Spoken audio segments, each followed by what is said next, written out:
Hello साथियों, एक और नई वीडियो में आप सभी का स्वागत है। अपन बात कर रहे थे पटवारी 2025 के अंदर, जिसके बारे में चर्चा कर रहे थे राजस्थान की हिस्ट्री। राजस्थान की हिस्ट्री के अंदर से देख रहे थे अपन मध्यकालीन राजस्थान का इतिहास, जिसमें से चौहानों का इतिहास पढ़ रहे थे। और लास्ट वीडियो में अपन ने देखा था नाडोल के चौहान। अब से जो आगे वाले जो क्लासेज होंगी वो इस प्रकार से होंगी, एकदम जो कंटेंट होगा वो लिखा लिखाया आपको मिलेगा। ठीक है गाइज, और जल्दी जल्दी अपन करने की कोशिश करेंगे क्योंकि अपने पास में समय बहुत लिमिटेड है। ठीक है, तो अपने को स्मार्ट वर्क करते हुए ज़्यादा कंटेंट पढ़ने की कोशिश करनी पड़ेगी। ठीक है गाइज, तो स्टार्ट करते हैं रणथंभौर के चौहानों के बारे में। रणथंभौर के चौहानों के बारे में जब चर्चा होती है तो कुतुबुद्दीन ऐबक ने क्या किया, पृथ्वीराज चौहान के पुत्र, नाम आता है उनका गोविंदराज। गोविंदराज से अजमेर लेकर उसे रणथंभौर राज्य प्रदान किया जाता है। होता क्या है देखो, मैं बता देता हूँ थोड़ा बहुत मोटा मोटी तौर पर। कुतुबुद्दीन ऐबक है ना, वो कुतुबुद्दीन ऐबक ने पृथ्वीराज चौहान के पुत्र थे, नाम था उनका गोविंदराज। ठीक है, और इस गोविंदराज को क्या किया, मोहम्मद गौरी ने अपने अधीन अजमेर का शासक नियुक्त किया था। बाद में क्या करता है कुतुबुद्दीन ऐबक, उनसे अजमेर ले लेता है और अजमेर के बदले उनको रणथंभौर राज्य प्रदान किया जाता है। इस प्रकार जो गोविंदराज हैं वो रणथंभौर के चौहान वंश के संस्थापक माने जाते हैं 1194 ईस्वी। तो ये बात यहाँ पर लिखी गई है। ठीक है, आगे बात करते हैं गोविंदराज के उत्तराधिकारियों के रूप में। तो नाम आ जाता है, एक का नाम आता है वाहलन, दूसरे का नाम आता है प्रहलादन आ जाता है, और तीसरे का नाम बात करें तो वीर नारायण आ जाता है। अब बात करते हैं वीर नारायण के बारे में। वीर नारायण ने क्या किया, वीर नारायण के समय दिल्ली का जो सुल्तान था ना, वो था इल्तुतमिश। इल्तुतमिश ने क्या किया, रणथंभौर पर आक्रमण किया, जिससे इल्तुतमिश इसमें हार जाता है। ठीक है, मतलब कि जो रणथंभौर है उसको जीत नहीं पाता है। लेकिन इस संघर्ष के अंदर से क्या होता है कि जो वीर नारायण है ना वो मारा जाता है। वीर नारायण के बाद में शासक बना वाघभट्ट। ठीक है, और वाघभट्ट के समय दिल्ली के सुल्तान था रजिया सुल्तान। रजिया सुल्तान क्या करती है, वह मलिक कुतुबुद्दीन और हसन गौरी की सहायता से लेकर रणथंभौर पर आक्रमण करती है, लेकिन वो भी इसको नहीं जीत पाती है। और वाघभट्ट के बाद में उनका पुत्र है वो जेतर सिंह, वो शासक बनता है यहाँ पर रणथंभौर का। और जेतर सिंह के समय क्या होता है कि दिल्ली है ना, दिल्ली का जो शासक था उसका नाम था सुल्तान नसरुद्दीन महमूद। ये क्या करता है, रणथंभौर पर आक्रमण करता है लेकिन सफल नहीं होता है। बाद में आता है जय सिम्हा। जय सिम्हा के शासनकाल के अंदर से क्या होता है कि जय सिम्हा है ना, वो अपने शासनकाल के अंदर ही अपने पुत्र अमीर देव को रणथंभौर का शासक बना देता है।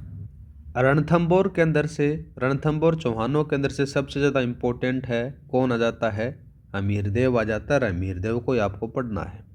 ठीक है, अमीर देव था ना, वो जय सिम्हा का सबसे बड़ा बेटा नहीं था, वो जबकि तीसरे नंबर का बेटा था।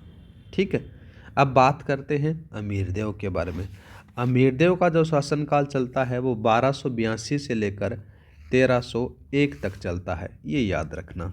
अमीर देव, अगर अमीर क्वेश्चन आ जाता है रणथंभौर चौहानों से तो अमीर देव से संबंधित क्वेश्चन आएगा, इससे बाहर नहीं आएगा। तो बात करते हैं अमीर देव। अमीर देव की एक नीति थी, उसका नाम था दिग्विजय नीति। इस नीति के अंदर से क्या था, जो समस्त उत्तर पश्चिम के राजपूत शासकों को इनके द्वारा जीता जाता है। अमीर ने सबसे पहले भीमरस के शासक अर्जुन को हराया तथा मांडलगढ़ से क्या किया, कर वसूला था। ठीक है, यहाँ से दक्षिण की ओर बढ़कर अमीर ने परमार शासक को भी हराया था, और बाद में चित्तौड़, आबू, काठियावाड़, पुष्कर, चंपा पर विजय प्राप्त करते हुए वो अपने वापस रणथंभौर लौट आता है। आगे बात करें तो त्रिभुवनगिरी के शासक अमीर है ना, वो अमीर की संविधान जो अधीनता है वो स्वीकार कर ली जाती है। आगे बात करें तो इस विजय अभियान के बाद में अमीर ने कोटियजन का आयोजन किया। इसका राजपुरोहित कौन था, विश्वरूप था। कोटियजन क्या है, कोटियजन एक अश्वमेध यज्ञ जैसा ही एक है, उसका आयोजन अमीर के द्वारा किया जाता है, जिसका राजपुरोहित किसको बनाया गया, विश्वरूप को बनाया गया है।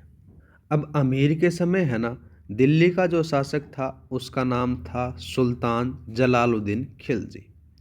उनके बारे में बात करते हैं। देखो, एक तरफ आ जाता है अमीर, और अमीर है वो रणथंभौर का शासक था, और एक आ जाता है जहांगीर आ जाता है। ठीक है, ये रणथंभौर के दुर्ग की कुंजी कहा जाता है, ये भी याद रखना। और इधर दिल्ली का जो शासक था अमीर देव के समय, नाम था उनका सुल्तान जलालुद्दीन खिलजी। ये क्या करता है, जहांगीर के ऊपर आक्रमण करता है। आक्रमण करने के बाद में जहांगीर को ये जीत लेता है, और बाद में इनके मन में लालसा आ जाती है कि मैं रणथंभौर दुर्ग को भी जीतूंगा। लेकिन ये रणथंभौर दुर्ग की तरफ बढ़ता है, लेकिन जीत हासिल नहीं कर पाता है। अब आगे बात करते हैं अमीर खुसरो और बर्नी के अनुसार। ये क्या कहते हैं, अमीर खुसरो और बर्नी की तारीख फिरोजशाही के अनुसार जलालुद्दीन ने समस्त प्रयास हैं वो असफल रहते हैं रणथंभौर दुर्ग को जीतने में। वो बहुत सारे काम करता है, लेकिन रणथंभौर दुर्ग को नहीं जीत पाता है। बाद में जलालुद्दीन खिलजी क्या करता है, ये कथन बहुत बार पूछा जाता है, याद रखना। वो अपने मन को शांत रखने के लिए कहता है कि मैं ऐसे 10 दुर्गों को भी मुसलमान के एक बाल के बराबर महत्व नहीं देता। ये कथन किसका था, जलालुद्दीन खिलजी का था। किस दुर्ग के बारे में था, रणथंभौर दुर्ग के बारे में था। ये भी थोड़ा सा याद रखना, बहुत बार पूछा जाता है। यह कथन जलालुद्दीन का था जो रणथंभौर दुर्ग के बारे में कहा जाता है। ठीक है, बाद में क्या करता है, जलालुद्दीन वापस लौट जाता है दिल्ली की तरफ, और लौटने के बाद में क्या करता है कि जो जहांगीर का दुर्ग है उसके ऊपर जो पहरा है जलालुद्दीन का, वो कमज़ोर हो जाता है। और वहाँ से क्या करता है, उस कमज़ोरी का फ़ायदा उठाकर हमीर है ना, वो हमीर देव जहांगीर का जो दुर्ग है उस पर दोबारा से अपना अधिकार कर लेता है। बाद में क्या होता है, 1292 के अंदर, 1292 वाली बात कौन कहता है, बर्नी कहता है। बर्नी के अनुसार कहता है कि 1292 में दोबारा से आक्रमण करता है, लेकिन सुल्तान उसमें सफलता नहीं मिलती है उनको। ठीक है, रणथंभौर दुर्ग को जीतने के लिए। अब बात करते हैं जलालुद्दीन के अभियानों का वर्णन के बारे में। तो वो कौन कौन से अभियान हैं, पहला आ जाता है, देखो, अमीर खुसरो ने मिफ्ता उल फतूह में लिखा गया है। बर्नी ने कृत तारीख फिरोजशाही में किया गया है कि सुल्तान की असफलताओं का उल्लेख इन दो चीज़ों में आपको देखने को मिल जाता है कि जलालुद्दीन खिलजी ने बहुत सारे मतलब जतन किए थे रणथंभौर दुर्ग को जीतने के, लेकिन वो हर युद्ध के अंदर से वहाँ पर असफल हो जाता है। अब बात करते हैं हमीर देव विपक्ष अलाउद्दीन खिलजी। ये बहुत बार सवाल पूछा जाता है, इम्पोर्टेंट है। तो बात करते हैं। देखो गाइज, मेरे को स्टोरी नहीं सुनना नहीं आती, सीधी सी बात आती है, जो कंटेंट रहता है वही मेरे को याद रहता है। ठीक है, तो अमीर देव और साथ में अलाउद्दीन खिलजी के बारे में अपन चर्चा करते हैं। यहाँ पर क्या होता है कि जलालुद्दीन की हत्या के बाद में दिल्ली का जो अगला शासक बनता है उसका नाम था AK। बोले तो अपन आगे से बात करेंगे AK के बारे में। बोले तो अलाउद्दीन खिलजी ये दिल्ली का शासक बनता है जलालुद्दीन के बाद में। अब अमीर देव और अलाउद्दीन खिलजी के मध्य संघर्ष स्टार्ट हो जाता है। संघर्ष के कारणों के बारे में बात करें तो कौन कौन से कारण थे कि इन दोनों के मध्य संघर्ष हो जाता है, कोई ना कोई तो कारण रहा होगा ना, उन कारणों के बारे में अपन बात करेंगे। देखो क्या कारण थे संघर्ष के, उनके बारे में बात करें तो सबसे पहले नाम आ जाता है कि बर्नी के अनुसार। बर्नी क्या कहता है, बर्नी एक इतिहासकार था, वो कहता है कि अमीर ने राज कर देना बंद कर दिया, इसके कारण इन दोनों के मध्य संघर्ष स्टार्ट हो जाता है। दूसरा कारण बात करें तो मंगोल विद्रोहियों को अमीर ने आश्रय दे रखा था, इसीलिए इन दोनों के मध्य संघर्ष स्टार्ट हो जाता है। के मध्य, अमीर देव और अलाउद्दीन खिलजी के मध्य। अब ये मंगोल विद्रोही कौन थे, मंगोल विद्रोहियों के बारे में बात करें तो एक का नाम था मीर मोहम्मद शाह और दूसरे का केकू केहब्रू आ जाता है। ये दो लोग थे। ठीक है, इन मंगोल विद्रोही थे और इनको किसने शरण दे रखी थी, अमीर देव के द्वारा शरण दे रखी थी, इसीलिए यहाँ पर इन दोनों के मध्य संघर्ष स्टार्ट हो जाता है। और न और क्या होता है, यहाँ पर मीर मोहम्मद है ना, मीर मोहम्मद शाह को जो अमीर देव है जगाना जागीर दे दी जाती है। इसके कारण भी उसके मन के अंदर से जो अलाउद्दीन खिलजी के मन में द्वेष की भावना आ जाती है कि मीर मोहम्मद शाह मेरे दुश्मन को ही जागीर क्यों दी गई, इसके कारण भी चिढ़ जाता है अमीरदेव से कौन, अलाउद्दीन खिलजी। अब क्या होता है कि अलाउद्दीन खिलजी है ना, ये अमीरदेव के पास में संदेश पहुंचाता है, कहता है कि मेरे जितने भी विद्रोही हैं उनको वापस लौटा दे। वापस लौटाने के बाद में क्या होता है कि मैंने इनको लौटा देना अपनी शान और वंश मर्यादा के विरुद्ध समझा जाता है और वो युद्ध के लिए ललकार देता है। ये बात भी यहाँ पर लिखी गई है कि अमीर इनको लौटा देना अपनी शान के खिलाफ समझता है और युद्ध के लिए ललकार दिया जाता है कि भाई देख लेंगे, आजा कुछ भी हो जाए, ठीक है, लेकिन मैं इनको लौटाऊंगा नहीं। दूसरा बात करें तो एक हमीर हट है, उसके अनुसार बात करें तो दूसरा कारण आ जाता है एक प्यार का कारण, ठीक है, प्रेम कहानी है, उनके बारे में बात करते हैं। देखो इस दूसरे कारण के बारे में बात करें तो ये तो आ जाता है सुल्तान अलाउद्दीन खिलजी, और ये इसकी बेगम है जिसका नाम है चिमना, और ये आ जाता है मोहम्मद शाह जिसको शरण दे रखी थी किसने, अमीरदेव के द्वारा। अब जो चिमना है और मोहम्मद शाह है, इन दोनों के मध्य क्या हो जाता है, सेटिंग हो जाती है, ये दोनों एक दूसरे से प्रेम करने लग जाते हैं और प्लान बनाते हैं कि अपने किसको, अलाउद्दीन खिलजी को सल्टा देंगे, ठीक है। बाद में ये बात इनको पता चल जाती है, किसको, अलाउद्दीन खिलजी को पता चल जाती है। दूसरा कारण ये आ जाता है कि ये दोनों मेरे को सल्टाना चाहते हैं, तो दोबारा से इसका किसका हो जाता है कट्टर, कि मोहम्मद शाह मेरा दुश्मन है। तो ये दूसरा कारण आ जाता है, ये हमीर हट से पता चलता है अपने को। यहाँ पर लिखा भी गया है कि चिमना और मोहम्मद शाह दोनों मिलकर सुल्तान को मारना चाहते थे। वो पता सुल्तान को चल जाता है और मोहम्मद शाह अमीर की शरण में था, इसीलिए दूसरा कारण आपको यहाँ पर देखने को मिल जाता है। आगे बात करें तो हमीर महाकाव्य के अनुसार जब अमीर ने मंगोलों को लौटाने के लिए कहा तो अलाउद्दीन खिलजी ने क्या किया, उसको कोई जवाब नहीं दिया। बाद में क्या करता है कि अलाउद्दीन खिलजी है ना, ये 1299 के अंदर 3 लोगों को तैयार करता है, 3 सेनापतियों को नाम बात करें तो उल्गू खां, दूसरा अल्प खां, तीसरा वजीर नुसरत खां जाता है, के साथ में एक बड़ी सेना रणथंबोर विजय पर प्राप्त करने के लिए भेजता है। और ये जो सेना है ये जाइन की दुर्ग है ना, उस पर विजय प्राप्त कर ली जाती है।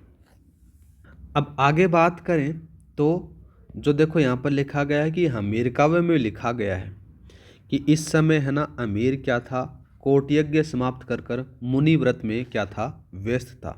इस कारण क्या करता है अमीर अपने 2 सेनापति, नाम आता है भीम सिंह और धर्म सिंह को युद्ध के लिए भेज देता है कि आप लोग संभाल कर आ जाओ। अब होता क्या है, भीम सिंह और धर्म सिंह बढ़िया तरीके से वहाँ पर लड़ाई करते हैं और इस युद्ध को जीत लेते हैं। लेकिन जब वो वापस लौट रहे होते हैं, देखो चौहान सेना बनास के किनारे शत्रुओं से मुकाबला करती है और यहाँ पर जीत जाती है। लेकिन यहाँ पर एक छोटी सी गलती हो जाती है, जब वो वापस दोनों सेनापति हैं भीम सिंह और धर्म सिंह हैं, ये लौट रहे होते हैं किसकी तरफ, रणथंबोर की तरफ। तो यहाँ पर रणथंबोर के समय यहाँ पर एक पड़ती है हिंदुआ घाटी। इस हिंदुआ घाटी के अंदर से क्या होता है कि भीम सिंह की सेना है वो तो आगे चली जाती है, लेकिन धर्म सिंह की सेना है वो आगे चली जाती है और भीम सिंह की जो सेना है वो पीछे रह जाती है। और यहाँ पर अलाउद्दीन खिलजी का एक सेनापति रहता है, उसका नाम था आलप खां। आलप खां की कुछ सेना के अंदर जो नेतृत्व करने वाले जो खिलजी सेना थी वो यहाँ पर छिपी रहती है और धोखे से यहाँ पर आक्रमण कर देती है। इस आक्रमण के अंदर से क्या होता है कि भीम सिंह मारा जाता है और धर्म सिंह आगे चला जाता है। जब ये बात अमीरदेव को पता चलती है तो अमीरदेव सारा का सारा जो दोष है वो किसके सर मढ़ देता है, धर्म सिंह के ऊपर मढ़ देता है। कह देता है कि धर्म सिंह तेरी गलती के कारण भीम सिंह मारा गया। बाद में क्या करता है अमीरदेव, धर्म सिंह से उसका पद छीन लेता है और बाद में उसको क्या कर देता है, अंधा कर देता है। यहाँ पर लिखा भी गया है, देखो भीम सिंह की मृत्यु का जिम्मेदार अमीर धर्म सिंह को माना और धर्म सिंह को पदमुक्त कर अंधा करवा दिया गया था। और बाद में उसके पद की जगह धर्म सिंह का भाई नाम आता है, उसको भोज को नियुक्त किया जाता है। लेकिन क्या होता है कि भोज है ना उस जो व्यवस्था को संभाल नहीं पाता है और बाद में अमीरदेव को पता चलता है कि भोज है राजपाट यहाँ पर चला नहीं पाएगा। वापस धर्म सिंह को वहाँ पर क्या करता है, सेनापति बना देता है। तो ये बात यहाँ पर लिखी गई है कि पुनः अमीर ने धर्म सिंह को क्या कर दिया, सेनापति बना दिया। इस दौरान क्या करता है कि पुनः अलाउद्दीन खिलजी उल्गू खां नुसरत खां के नेतृत्व में एक सेना रणथंबोर पर भेजी। इस सेना को भी पराजय मिली और नुसरत खां यहाँ पर क्या करता है, मारा जाता है।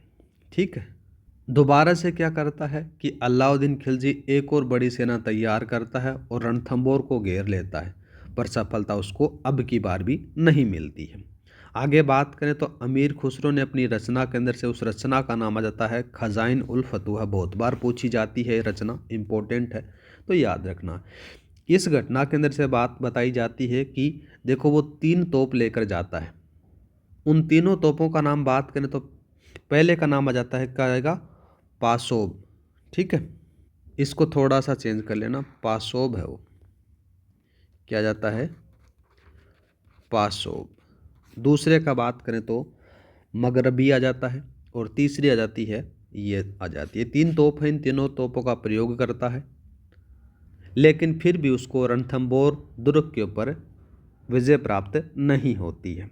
बाद में क्या करता है, वो कूटनीति अपनाता है। कूटनीति अपनाने के अंदर से क्या होता है कि अमीर देव है ना, उस अमीर देव के 2 सेनापति नाम आता है, रतिपाल और रणमल, और एक अन्य अधिकारी होता है जिसका नाम आता है सुरजन शाह, को लालच देता है और ये रास्ता बता देते हैं दुर्ग का। और बाद में क्या करता है, यहाँ पर ये रणथंबोर दुर्ग के ऊपर चढ़ाई कर देता है अलाउद्दीन खिलजी। और बाद में क्या होता है कि हमीर देव और अलाउद्दीन खिलजी के मध्य युद्ध होता है। इसके अंदर से जो इनकी हमीर देव की जो पत्नी है रंगा देवी, वो जौहर करती है, और इनकी बेटी है देवल, ये जल जौहर करती है। याद रखना, राजस्थान का प्रथम जल जौहर था ये। बहुत सारे लोगों की ये भी मान्यता है कि रंग देवी है, इसने भी जल जौहर किया। और कौन से तालाब में, पद्मा तालाब है, उस पद्मला तालाब है, उसके अंदर से जल जौहर किया था, ये भी याद रखना। अब 11 जुलाई 1301 के अंदर से रणथंबोर के ऊपर अलाउद्दीन खिलजी का यहाँ पर क्या हो जाता है, अधिकार हो जाता है। और इस युद्ध के अंदर से मीर मोहम्मद शाह और हमीर हैं वो घायल हो जाते हैं। हमीर महाकाव्य का एक कथन है, उसके बारे में बात करें तो भगवान शिव की प्रतिमा के सामने अमीर ने अपना सिर काटकर भगवान शिव को अर्पण कर दिया गया था। ठीक है, आगे बात करते हैं। तो भगवान शिव की प्रतिमा के सामने अपना सिर है वो अर्पण कर देते हैं, तो यह जो कार्य होता है इसको कहा जाता है कमल पूजा कर वीर गति पाना कहलाता है। ठीक है, तो इमामी के अनुसार अमीर के परिवार का कोई भी सदस्य है वो जीवित बंदी नहीं बनाया गया था इस युद्ध के अंदर से, ये भी याद रखना। और बात करें तो मोहम्मद शाह और केहरबू, ये क्या होते हैं, यहाँ पर घायल हो जाते हैं, और इन घायलों को क्या करता है, अलाउद्दीन खिलजी पकड़ लेता है और अलाउद्दीन खिलजी के सामने लाया जाता है। अलाउद्दीन खिलजी इन दोनों से पूछता है कि भाई लोगों, तुम दोनों का मैं इलाज भी करवा दूँ और तुम दोनों को मैं जीवन दान दे दूँ, तो तुम लोग क्या करोगे। तो ये बोलते हैं कि सबसे पहले हम जो अलाउद्दीन खिलजी की हत्या करेंगे, और हत्या करने के बाद में जो अमीर देव है ना, उस अमीर देव के किसी भी वंशज को रणथंबोर की गद्दी पर बैठाकर उसकी सेवा करेंगे। ये बात सुनकर क्या करता है, अलाउद्दीन खिलजी इन दोनों को काम ख़त्म करवा देता है, इन दोनों का। बाद में रणमल और रतिपाल हैं, ये भी घायल हो जाते हैं और इनको भी अलाउद्दीन खिलजी के सामने लाया जाता है। अलाउद्दीन खिलजी इन दोनों से कहता है कि तुम लोग सहधर्मी और स्वामी जो शासक हैं उनके ही नहीं हो सके तो मेरे क्या हो सकोगे। तो इनकी भी वो क्या करवा देता है, हत्या करवा देता है। आगे बात करें तो अमीर खुसरो का एक कथन आ जाता है कि कुफर का घर है वो इस्लाम का घर हो गया। ये किस लिए कहा गया कि अलाउद्दीन खिलजी के द्वारा रणथंबोर दुर्ग के ऊपर अधिकार कर लिया जाता है, तब ये कथन अमीर खुसरो के द्वारा कहा जाता है। और हमीर के साथ ही रणथंबोर पर है ना चौहानों का जो अधिकार है वो समाप्त हो जाता है गाइज। अब थोड़े मोटे काम देख लेते हैं कि हमीर के कौन कौन से काम आ जाते हैं। अमीर के पिता थे, नाम था उनका जय सिंह। इनके द्वारा क्या करवाया जाता है, जो जय सिंह हैं ये 32 वर्षों तक रणथंबोर के प्रशासन करते हैं। तो इस याद के अंदर से अमीर ने क्या किया, रणथंबोर के अंदर से 32 खंभों की छतरी बनाई, जिसको न्याय की छतरी कहा जाता है। ये बहुत बार पूछा जाता है, थोड़ा सा इम्पोर्टेंट है, याद रखना। और अपनी जो पुत्री है अमीर की, नाम आ जाता है उसका पद्मला के नाम पर पद्मला तालाब का भी निर्माण करवाया जाता है। ठीक है, आगे बात करें तो अमीर के दरबार में बीजादित्य नामक एक कवि रहता था। ये भी थोड़ा सा इम्पोर्टेंट है, याद रखना। अब बात करते हैं अमीर है उसके दरबारी विद्वानों के बारे में। नाम आ जाता है नयन चंद्र सूरी की जो रचना है उसका नाम आएगा हमीर महाकाव्य। इनसे बहुत बार सवाल पूछा जाता है, थोड़ा सा इम्पोर्टेंट है। दूसरा बात करें तो दूसरे का नाम आ जाता है व्यास भांड रचित हमीरायण आता है। ठीक है। तीसरा बात करते हैं जोधराज रचित आ जाता है जिसका नाम आता है अमीर रासो। अमृत कैलाश रचित आ जाता है अमीर बंधन। ठीक है। नेक्स्ट आ जाता है चंद्रशेखर द्वारा रचित हमीर हट आती है। और नेक्स्ट आता है हमीर द्वारा रचित पुस्तक आ जाती है श्रृंगार हार। और हमीर के गुरु थे, उनका नाम था राघव देव। आमेर ने अपने जीवन काल के अंदर से 17 युद्ध किए थे, जिसमें से 16 युद्ध जीते थे। लास्ट युद्ध में वो हार जाता है। ठीक है। और हमीर है वो अपनी हठ और शरणागत की रक्षा के लिए जाना जाता है।